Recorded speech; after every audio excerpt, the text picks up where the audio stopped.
इसलिए अच्छी तरह याद रखें, आलिम की कदर करें, इल्म की कदर करें। या ना देखें इलायची वाली सरकार, जुल्फों वाली सरकार, जुब्बे वाली सरकार, डंडे वाली सरकार, गाली वाली सरकार, बिल्ली वाली सरकार और कुत्ते वाली सरकार।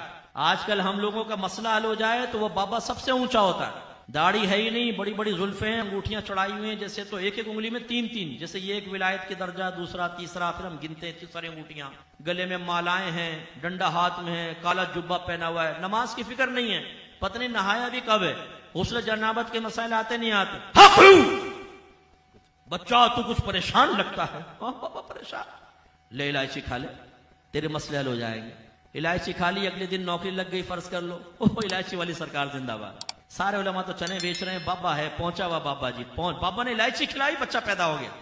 यानी इसका मतलब है मादल्ला कोई हिंदू भी इलायची खिलाए और बच्चा पैदा हो जाए तो हिंदू की ताजीम शुरू कर देंगे।